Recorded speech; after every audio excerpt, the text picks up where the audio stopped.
আসসালামু আলাইকুম, সবাইকে শুভেচ্ছা জানাচ্ছি। মাসুম মাহবুব দেখছেন ওপেন দ্য ইউটিউব চ্যানেল এবং মাসুম মাহবুব ফেসবুক পেজ। পৃথিবীর যে প্রান্ত থেকে যারা দেখছেন সবার জন্য শুভকামনা, ভালোবাসা। দর্শক, আজকে থাকছে আপনাদের জন্য অনেকগুলো গুরুত্বপূর্ণ খবর, বলতে পারি ব্রেকিং খবর। হঠাৎ করে তুরস্ক ইরানে কি পৌঁছে দিল এটা নিয়ে ভারতের, তুরস্ক পাকিস্তানে কি পৌঁছে দিল, দুঃখিত, এটা নিয়ে ভারতের ঘুম হারাম। ভারতের প্রত্যেকটা গণমাধ্যম এখন এটা নিয়ে সবচেয়ে ভয়ঙ্কর ভয়ঙ্কর সংবাদ প্রচার করছে। 2 নম্বর, বাংলাদেশকে মক্কা চুক্তিতে বাধা দিতে ভারত একটার পর একটা পরিকল্পনা করছে। শেষ পর্যন্ত তারেক রহমান সরকার কি করবেন? 3 নম্বর গুরুত্বপূর্ণ খবর, ভারত এবার মক্কা চুক্তির এগেইনস্টে আরব আমিরাত, জাপান, ইসরায়েলকে নিয়ে বিশেষ জোট করার চিন্তা করছে। নতুন জোট আসতে পারে পাকিস্তান, তুর্কি, সৌদির বাংলাদেশের বিরুদ্ধে নতুন একটা পরিকল্পনা নিয়ে। পাশাপাশি ইরানের উপর যে মার্কিন অবরোধ, অর্থনৈতিক অবরোধ বা নিষেধাজ্ঞা, সেটাকে পাল্টা জবাব দিল কোনভাবে? অর্থাৎ যখন গত রাতে ইরানের উপর নতুন করে অর্থনৈতিক নিষেধাজ্ঞা আসলো, তখন ইরান মিসাইলের ভাষা সেটা আবার জবাব দিল। এখন ট্রাম্প ইরানের পা ধরে বসে আছে যে আমাকে একটা এক্সিট রুট দাও, কিন্তু ইরান ট্রাম্পকে আর পাত্তা দিচ্ছে না। এই সবগুলো খবর আজকের লাইভ সেশনে থাকবে। প্রিয় দর্শক, আমি ফেসবুকে একটা পোস্ট করেছিলাম, আমার প্রিয় খুব বন্ধুবর, খুব কাছের মানুষ, পররাষ্ট্র প্রতিমন্ত্রী হুমায়ুন কবির ভাইকে নিয়ে। এরপর অনেকে অনেক প্রশ্ন করেছে, খুব সহজ ভাষায় দুটো উত্তর দেই। হুমায়ুন কবির তিনি ব্রিটিশ নাগরিক, যতটুকু জানি ছোটবেলায় তিনি পরিবার সহ ইংল্যান্ডে বসবাস করেন এবং ইংল্যান্ডে গুরুত্বপূর্ণ পলিটিশিয়ানদের উপদেষ্টা হিসেবে কাজ করতেন। সর্বশেষ তারেক রহমান তাকে রাজনৈতিক উপদেষ্টা হিসেবে নিয়োগ দেন এবং তারেক রহমানের লন্ডন জীবনে তার রাজনৈতিকভাবে পররাষ্ট্রনীতির বিভিন্ন বিষয়গুলো তিনি দেখভাল করতেন। আমি তাকে ব্যক্তিগতভাবে চিনি এবং আমার সাথে যেইটুকু সম্পর্ক আছে, আমরা দীর্ঘ একটা সময় একসাথে কাটিয়েছি বা লম্বা সময় আড্ডা দিতাম এই রাজনীতির বিষয় নিয়ে। তিনি পুরোপুরি ডান ধারার মানুষ এবং আমাদের মতো বাংলাদেশের শত্রু রাষ্ট্রটির বিরুদ্ধে সোচ্চার একজন মানুষ এবং দেশপ্রেমিক। সবচেয়ে বড় কথা, তিনি একজন দেশপ্রেমিক মানুষ। বিএনপি বা আওয়ামী লীগের কথিত নেতাদের মতো পকেটবাজ নেতা নন, তিনি দেশকে ভালোবাসেন। তো হঠাৎ করে আমাদের টিআইবি নতুন করে প্রশ্ন তুলছে, সেটা কি, যে পররাষ্ট্র প্রতিমন্ত্রীর তিনি বিদেশি নাগরিক হয়ে প্রতিমন্ত্রীর পদটিতে যে বসছেন, এটি সাংবিধানিক বা সংবিধান সম্মত নয়। পাশাপাশি গতকালকে একটি প্রেস কনফারেন্সে প্রথম আলো একই ভাষায় পররাষ্ট্র প্রতিমন্ত্রীকে অ্যাটাক করেন। তখন পররাষ্ট্র প্রতিমন্ত্রী হুমায়ুন কবির প্রথম আলোকে উদ্দেশ্য করে বলেন, আপনাদের এত জলে কেন? 2008 থেকে তো আপনাদের জলাজলি আমরা দেখছি। একদম খুব পারফেক্ট থ্রো করেছেন। এটা নিয়ে অনেকে বিতর্ক ছড়াচ্ছে, এই ভাষায় কেন বললেন? প্রথম আলোকে এর চেয়ে ভালো ভাষা কি বলা যায় বলেন? যারা এই দেশে 1/11 এনেছে, যারা হাসিনাকে ফ্যাসিস্ট বানিয়েছে, যারা এই দেশে জঙ্গি তকমা দিয়ে পুরো দেশে আলেমদের মধ্যে আলেমদেরকে হত্যাযোগ্য করার বৈধ ন্যারেটিভ তৈরি করেছে, সেই প্রথম আলোকে শুধু এইটুকু বলেছে, আপনাদের এত জলে কেন?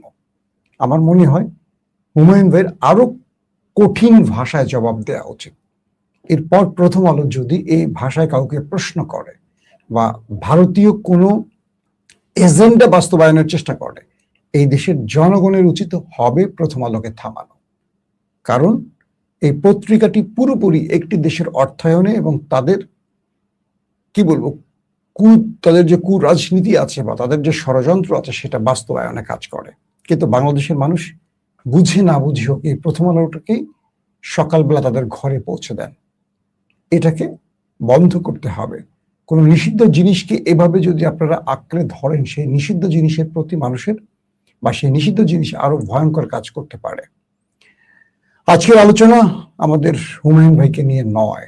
আমি সিরিজ কথাগুলো বলছি কয়েকদিন ধরে, কেন বলছি বুঝতে পারছেন। আমি যখন বলি আপনাদের বুঝতে হবে, এটা নেপথ্যে কারণ আছে। কারণ হুমায়ুন ভাই মক্কা চুক্তির বিষয়টিকে খুব পজিটিভ ভাবে দেখছেন এবং বাংলাদেশ, সৌদি, পাকিস্তান, তুরস্কের বলয়ে প্রবেশের চেষ্টা করছে, আর অন্যদিকে ভারত সেটাকে বাধা দেওয়ার সকল ষড়যন্ত্র করছে। আর ঠিক এই মক্কা চুক্তিতে বাধা দেওয়ার জন্যই হুমায়ুন ভাইকে বিতর্কিত করতে টিএবি আজকে স্টেট বলছে পররাষ্ট্র প্রতিমন্ত্রী হুমায়ুন কবিরের নিয়োগ সংবিধান সম্মত নয়। কে বলছে? টিএবি। এটিও ভারতের একটি সংস্থা, ভারতের সংস্থা, বাংলাদেশে কাজ করে। প্রথম আলো, ডেইলি স্টারের মতো। দেখেন, দুটো জায়গা থেকে আমাদের ফিফথ কলাম নিয়ে আমি আপনাদের অনেক কথা বলেছি। আমরা মোসাদ, র এগুলো নিয়ে সবে শোনেন, কিন্তু ফিফথ কলাম শব্দটাকে অনেকে জানেন না। আমি বারবার বলি আমার ভিডিওতে, বাংলাদেশের শত্রুদের এজেন্ট বাংলাদেশে বসবাস করে। একদম ফিফথ কলামটাকে আবার বুঝিয়ে বলছি আপনাদের। ধরেন, যেখানে মোসাদ প্রবেশ করতে পারে না, র প্রবেশ করতে পারে না, সেখানে তারা অর্থ দিয়ে ফিফথ কলাম তৈরি করে। বাংলাদেশের বুদ্ধিজীবী, কলামিস্ট, সাংবাদিক, সাংস্কৃতিক কর্মী, অভিনেতা, অভিনেত্রী, শিল্পী, পলিটিশিয়ান, বিভিন্ন জনপ্রিয় ব্যক্তিকে তারা ফিফথ কলামের এজেন্ট বানান, যারা সেই দেশটির অর্থ নেন, কিন্তু বাংলাদেশের বিরুদ্ধে দাঁড়ান। যখন বাংলাদেশ কোনো ভালো সিদ্ধান্ত নিতে যায় বা ওই দেশটির এগেনস্টে যায়, তখন তারা মানুষের মধ্যে জনমত তৈরি করেন, মানুষের মধ্যে সেই সরকারকে বিতর্কিত করেন। ঠিক হুমায়ুন কবিরকে সেই ফিফথ কলামের ব্যক্তিরা এখন বিতর্কিত করার চেষ্টা করছে। হুমায়ুন ভাই ব্রিটিশ নাগরিক হন, আমেরিকার নাগরিক হোক, সেনেগালের হোক, আফ্রিকার হোক, তুরস্কের হোক, ভারতের হোক, কোন দেশের নাগরিক সেটা বিবেচ্য নয়। কারণ বাংলাদেশে গত 15.5 বছরে কয়েক ডজন আওয়ামী লীগের মন্ত্রী দ্বৈত নাগরিক ছিলেন। তাদের বেলায় যদি সমস্যা না হয়, হুমায়ুন ভাইয়ের বেলায় কেন হবে? আমি বলবো বাংলাদেশের দেশপ্রেমিক জনগণকে অ্যালার্ট থাকেন, যাতে করে এই বাংলাদেশ বিরোধী শক্তিটা আবার মাথাচাড়া দিতে না পারে। সবাই অ্যালার্ট থাকবেন। কেউ হুমায়ুন কবিরের বিষয়ে না জেনে মন্তব্য করবেন না। তাকে আমি পার্সোনালি চিনি, একজন দেশপ্রেমিক ইমানদার ব্যক্তি। আর কিছু বলতে হবে? বিএনপির সমালোচনা করেন যারা বিরোধী দলে আছেন, যেটা যৌক্তিক সেটা করেন। আগে হুমায়ুন সাহেবের কথা দেখেন, তার কাজ দেখেন। তাকে হারালে অনেক কিছু হারাবেন আপনারা। অতএব বুঝে শুনে সমালোচনা করবেন। দর্শক, আসছি দ্বিতীয় প্রসঙ্গে। আমেরিকার ট্রেজারি বা আমেরিকার অর্থমন্ত্রী, তারা ইরানের উপর শক্ত অর্থনৈতিক নিষেধাজ্ঞা জারি করছে, খুব স্ট্রংলি। কি বলছে তারা? যে আমেরিকার নিষেধাজ্ঞা যারা মানবে, তারা যেন ইরানকে ইরানের পণ্য কেনার অর্থ না দেয়, ইরানের সাথে কোনো আমদানি রপ্তানিতে জড়িত না হয়, এবং ইরান যাদের কাছে যে তেল গ্যাস বিক্রি করছে সেগুলোর অর্থ আর যেন ইরানকে পে না করে। যারা এই কাজটি করবে, মানে আমেরিকার কথা শুনবে, তাদের জন্য আমেরিকার অনেক উপঢৌকন আসবে শীঘ্রই। যারা এই আমেরিকার প্রস্তাব শুনবে না, তাদের উপর ইরানের মতো নিষেধাজ্ঞা আসতে শুরু করবে। তার মানে আমেরিকা একটা স্বাধীন রাষ্ট্রকে হুমকি দিচ্ছে তার ক্ষমতার বলয়ের বা তার ক্ষমতার ছড়ির মাধ্যমে। যখন আমেরিকা ইরানের উপরে নিষেধাজ্ঞা জারি করছে, তখন ইরান জবাব দিল মিসাইল এবং ড্রোনের ভাষায়। আমেরিকা হরমুজ প্রণালীতে তার নেভাল বাহিনীকে দিয়ে, তার ওয়ারশিপ, আকাশে হেলিকপ্টার, নিচে যুদ্ধ জাহাজ, সেনাবাহিনী দিয়ে তেলের ট্যাঙ্কার হরমুজ প্রণালীতে প্রবেশের চেষ্টা করছিল। বুঝতে পারছেন?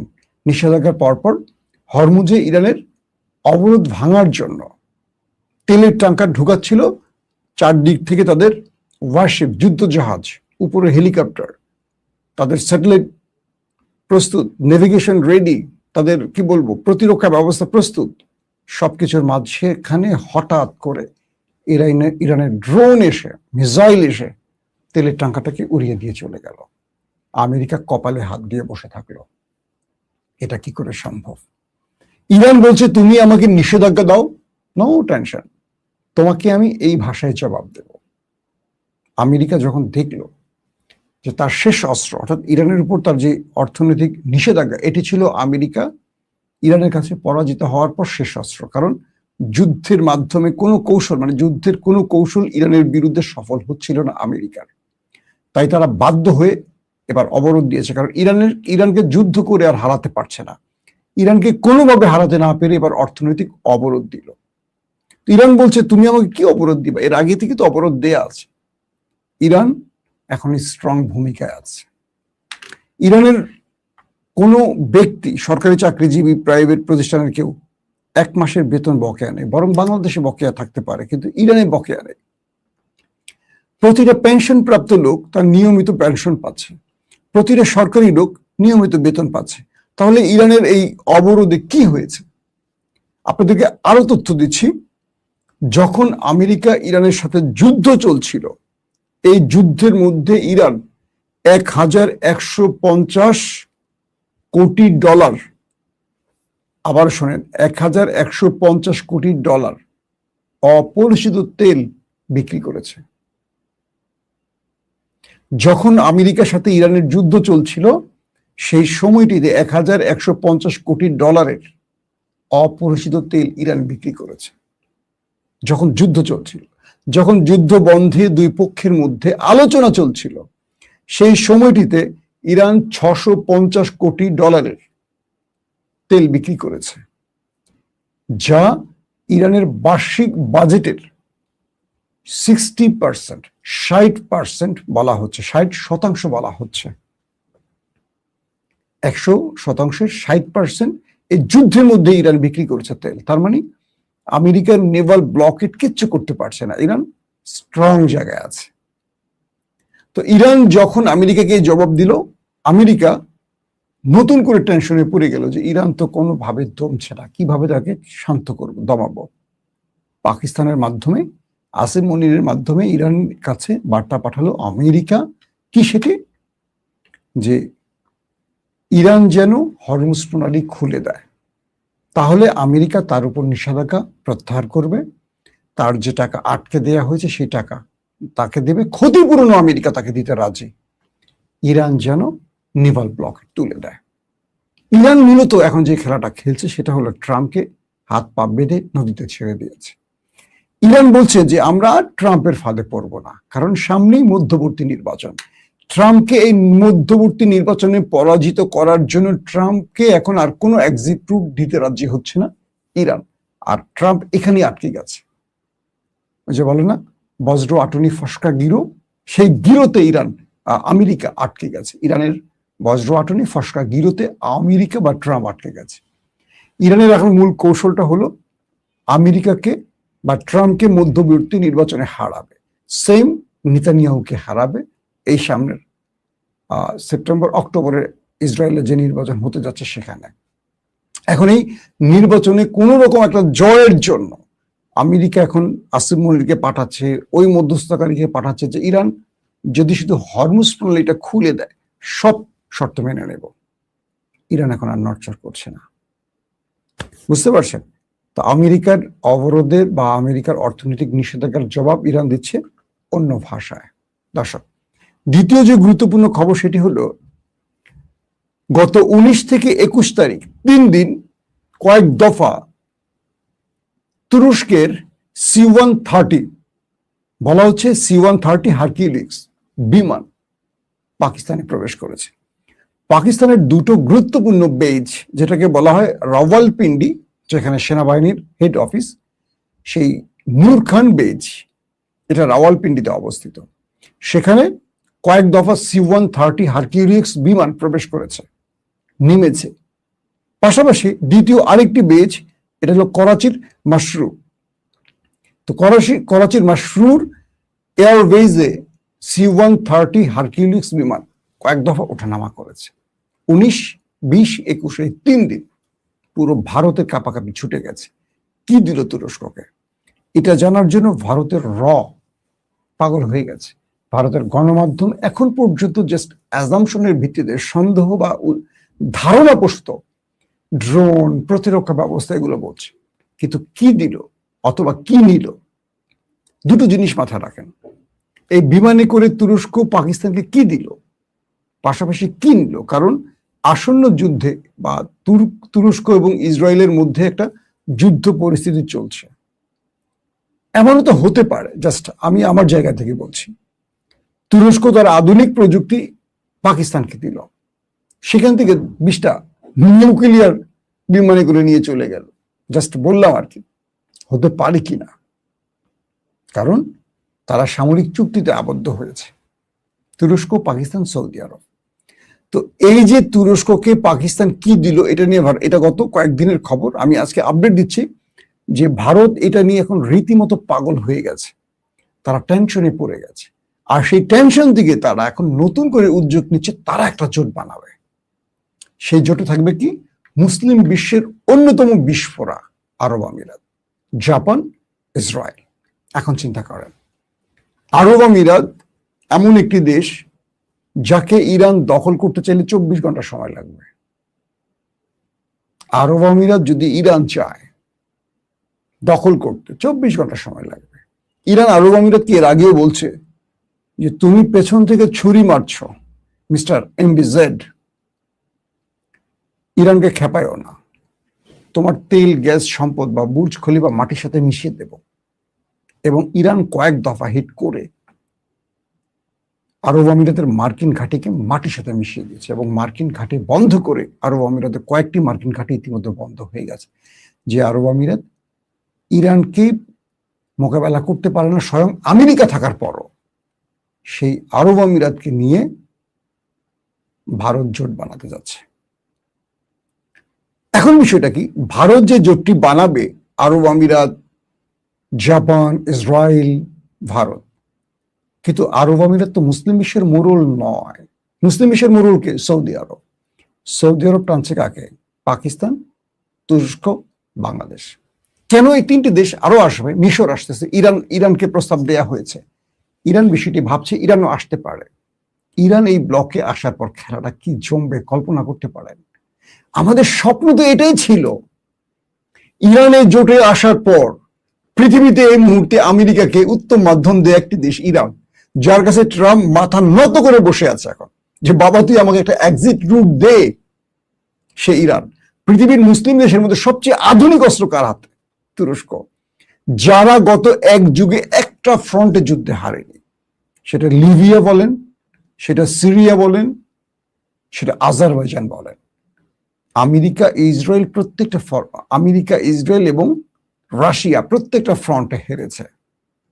আমেরিকা হেরেছে আফগানে, ইরাকে, রাশিয়া এখনো ইউক্রেনে বিজয় চোখে দেখে না। আর এক তুরস্ক আজারবাইজানে জয়লাভ করেছে। সিরিয়াতে আহমেদ আল সারারকে ক্ষমতায় বসেছে বিশ্ব শক্তির বিরুদ্ধে একা লড়াই করে, জানেন তো আপনারা। এবং এই তুরস্ক লিবিয়া খলিফা হাফতারকে পিটিয়ে জাতিসংঘের সমর্থিত সরকারকে বসিয়েছে। সেই তুরস্ককে কেউ হালকা করে নেবেন না, এরদোয়ানের তুরস্ককে হালকা করে নেবেন না। এরদোয়ানকে রীতিমতো আমেরিকা, ট্রাম্প এবং ডোনাল্ড মিস্টার ভ্লাদিমির পুতিনও ভয় করে। ইসরায়েল বিচার দিয়েছিল আমেরিকা এবং ট্রাম্প এবং নেতানিয়াহুর কাছে। তারা দুজন এক বাক্যে বলছে, খবরদার তুমি ওখানে দাঁড়াও নেতানিয়াহু। এটা এরদোয়ান, তাকে বিশ্ব শক্তি বহু চেষ্টা করে কিছু করতে পারেনি, তাকে তার জায়গায় থাকতে দাও, তাকে নাড়াচাড়া করো না,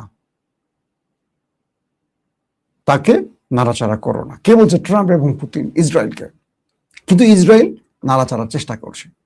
তো এরদোয়ান তার শেষ সময়টিতে এসে এখন একটার পর একটা খেলা দেখানো শুরু করছে।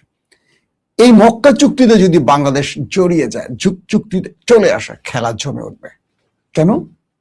ভারতের চারপাশ, নেপাল, শ্রীলঙ্কা, পাকিস্তান, বাংলাদেশ একটা ভারতের পক্ষে নেই। বুঝতে পারছেন? অন্যদিকে সরকার বলছে তারা জে-10 কেনার ব্যাপারে চুক্তি করতে যাচ্ছে। খসড়া চুক্তিগুলো এখন রেডি হচ্ছে। বাংলাদেশ বা তারেক রহমান সরকার সারপ্রাইজের পর সারপ্রাইজ দিচ্ছে। হ্যাঁ, দেশে বিদ্যুৎ নাই, অনেক সমস্যা আছে, এগুলো নিয়ে অনেক কথা হয়েছে, কিন্তু দেশকে রক্ষা করতে হবে। আমরা দেখব ইনশাআল্লাহ হয়তো আগামীতে এই সরকার অনেক কিছু পরিবর্তন করবে। এবং সবচেয়ে ইন্টারেস্টিং ব্যাপার, বিরোধী দলও তারেক রহমান সরকারের এই বিষয়গুলোকে সাপোর্ট করছে। তিনি ভারতের বিষয়ে যে সিদ্ধান্তগুলো নিচ্ছেন, একটা জিনিস মনে করতে হবে। সেজন্য বললাম, হুমায়ুন কবির ভাইকে কেউ খোঁচাবেন না। আপনাদের কাছে অনুরোধ, তিনি যা করছেন দেশের জন্য করছেন। তার জায়গায় যদি আমির খসরু বসতেন তাহলে খবর আছিল আপনাদের। একটু বুঝে শুনে চিন্তা করেন তারেক রহমানের কূটনীতির পলিসি কোথায় যেতে পারে। তো বলা হচ্ছে আজকে তুরস্কের ইয়েনি শাফাক, অন্যতম একটি গণমাধ্যম, পুরো ভারতের কাপড় খুলে, ধুতি খুলে ফেলেছে। কেন ভারতের আশপাশ থেকে তার মিত্ররা চলে যাচ্ছে? কেন? ভারতের পাশের একটি দেশ তার বন্ধু ভাবে না। ইয়েনি সাফাকের খবরটি পারলে পড়বেন। আমি চেষ্টা করছিলাম, ভাবছিলাম যে পুরো আজকে আলোচনায় আনবো, ভিডিওটা বড় করতে চাচ্ছি না। তো তুরস্কের ইয়েনি সাফাকের রিপোর্ট অনুযায়ী প্রতিবেশী কোনো দেশ ভারতকে বিশ্বাস করে না। তাহলে বাংলাদেশ কেন করবে? প্রশ্নই তো আসে না। ভারত তার নিজের স্বার্থে কৌটল্যে সেই কূটনৈতিক প্রক্রিয়ার বাইরে ভারত যেতে পারবে না। সো বাংলাদেশকে বন্ধু চয়েস করতে হবে নিজের স্বার্থে। মক্কা চুক্তি বাংলাদেশকে অনেক কিছু দেবে। বাংলাদেশের সামরিক খাত যেমন উন্নত হবে, অর্থনৈতিক খাতটা অনেক উন্নত হবে। কারণ একদিকে পরাশক্তি তুরস্ক, নিউক্লিয়ার শক্তি পাকিস্তান, আর এদিকে অর্থনৈতিক মুসলিম দেশগুলোর মধ্যে অর্থনৈতিক মেরুদণ্ড সৌদি আরব। তিনটি মিত্র বাংলাদেশ পাবে। এটা বাংলাদেশের জন্য বিগ সারপ্রাইজ নয়? প্রশ্ন হলো ভারতের যে জোট আরব আমিরাতকে নিয়ে, এই আরব আমিরাত জোট ভারতের সঙ্গে, ইসরায়েলের সঙ্গে, জাপানের সাথে টিকে থাকবে কতক্ষণ? আরব আমিরাতের মধ্যেই তো একটা বড় রকম ঝড় তুলে দিবে আরব আমিরাতের জনগণ। কারণ এমবিজেড যে প্রক্রিয়া যাবে সেটা কেউ সমর্থন করবে না, তার দেশের জনগণ সমর্থন করবে না। কিন্তু সৌদি আরব মুসলিম বিশ্বের মডেল, সে চাইলে প্রত্যেকটা মুসলিম দেশ এই জোটে যোগ দিবে। সৌদি আর তুরস্ক আর ইরান যদি চায়, 57টি মুসলিম দেশ সবগুলো, একমাত্র আরব আমিরাত ছাড়া সবগুলো চলে আসবে এই জোটে। সো খেলা এখনো শেষ হয়নি, খেলা তবে শুরু। এখন আমরা আমাদের হিরো তারেক রহমানকে দেখতে চাই মক্কা চুক্তিতে। হুমায়ুন ভাই, দোয়া রইল আপনাদের জন্য, আপনার জন্য। আপনি বাংলাদেশের মানুষের মুখ উজ্জ্বল করবেন। বাংলাদেশ একটা সুবর্ণ সময় পেয়েছে। বাংলাদেশ একটা কঠিন সময় কাটিয়ে একটা উদ্ভাসিত আলোর দিকে এগিয়ে চলছে। আপনার হাত ধরে যেন সে বিজয়টা পায়। 54-55 বছর ধরে বাংলাদেশকে যারা খাবলে খেয়েছে, বাংলাদেশের অর্থনীতি, পররাষ্ট্রনীতি, কূটনীতি সব যারা কন্ট্রোল করেছে, সেই অদৃশ্য শক্তির বিরুদ্ধে এবার একটা বড় বিজয় আমরা দেখতে চাই। তারেক রহমান, হুমায়ুন কবির ভাই, সেলুট। আমরা আপনাদের কাছে বাংলাদেশকে তুলে দিলাম, বাট ভারতের কাছে যেন পরাজিত না হই। আজকে যে বীরের যে গর্বের সাথে কথাগুলো বলছি, এই মুখটা যেন ছোট না হয়। মক্কা চুক্তিতে বাংলাদেশকে দেখতে চাই আমরা 18 কোটি মানুষ। আল্লাহ হাফেজ।